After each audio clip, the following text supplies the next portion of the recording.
बिहार में चुनाव की तारीखों का ऐलान होने के साथ ही तमाम नेताओं पर भी इसका शुमार चढ़ने लगा है। बीजेपी प्रवक्ता ने कांग्रेस को आड़े हाथों लेते हुए तमाम तरीके के आरोप लगाए हैं। जी हाँ, नमस्कार, मैं हूं अभिषेक तिवारी। आप देख रहे हैं आत्मनिर्भर बिहार। बिहार में विधानसभा चुनाव के लिए तारीखों का ऐलान हो गया है। अब हर कोई चुनावी रंग में है, चुनावी मोड में है। अब ऐसे में बीजेपी के राष्ट्रीय प्रवक्ता शाहनवाज हुसैन किशनगंज में प्रेस वार्ता के दौरान क्या कुछ उन्होंने कहा है वो हम आपके आगे सुनवाएंगे।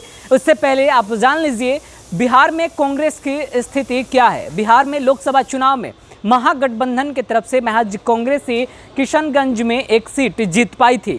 यानी किशनगंज अब कांग्रेस के लिए अब एक गढ़ बन गया है। उसी गढ़ में घुसकर शाहनवाज हुसैन ने कांग्रेस पर क्या कुछ कहा है, सुनिए गौर से जरा। जो स्क्रीनिंग कमेटी के अध्यक्ष हैं उन्होंने कहा है कि कांग्रेस 243 सीट पर तैयारी कर रही, पार्टी का नामो निशान नहीं। कांग्रेस की हालत देखनी हो तो उसका दफ्तर है बगल में, यहाँ कांग्रेस के सांसद हैं और उनका दफ्तर है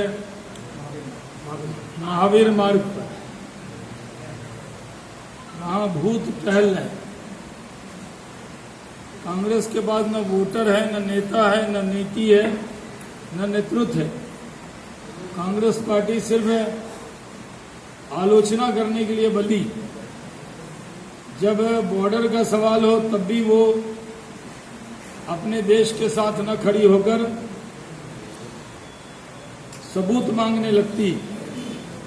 कभी सर्जिकल स्ट्राइक के नाम पे सबूत, कभी बालाकोट स्ट्राइक के नाम पर सबूत, और अभी ग्लोबल टाइम जो दुष्प्रचार करता है उसका शिकार सबसे पहले कोई होता है तो वो कांग्रेस पार्टी होती। इस बार लोकसभा के चुनाव में तो कांग्रेस ने बिहार में खाता खोल लिया था। इस बार उसका हश्र जेडीयू जैसा हो, जेडीयू ने और हमने जो और एनडीए ने जो हश्र आरजेडी का किया था वैसा होगा। यानी 0 पर आउट हो जाएगी कांग्रेस। नरेंद्र मोदी जी के नेतृत्व में ये देश आगे बढ़ रहा है।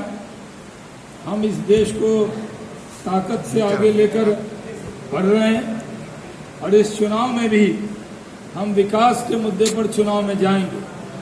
हमने काम करके दिखाया है और हम काम करके दिखाएंगे। किशनगंज के अंदर धार्मिक ध्रुवीकरण करता है एमआईएम, राजद और कांग्रेस। इस बार उनका ध्रुवीकरण नहीं चलेगा। तो बिहार विधानसभा चुनाव के मद्देनजर तमाम राजनीतिक दल अपने अपने दावे करेंगे और दूसरे पर आरोप और प्रत्यारोप का दौर चलाएंगे। लेकिन फिलहाल अगर पार्टियों की स्थिति का अगर हम बात करें तो महागठबंधन धीरे धीरे अब बिखरता नजर आ रहा है। उसी के साथ ही महागठबंधन को लेकर के राजद भी अस्वस्थ नहीं है और कांग्रेस भी उसको लेकर अब भी उलझन में है। महागठबंधन बचेगा या बिखर जाएगा? अगर बिखर जाता है तो कांग्रेस की तैयारी 243 सीटों पर है, ऐसा कांग्रेस के नेताओं का कहना है। अब ऐसे में देखना बड़ा दिलचस्प होगा, क्या कांग्रेस बिहार में 243 सीटों पर चुनाव लड़ेगी? क्या कांग्रेस ये चुनाव लड़ने में सक्षम है? क्या कांग्रेस पार्टी के पास इतने चेहरे हैं जो 243 सीटों पर अपना उम्मीदवार दावा के साथ उतार सके?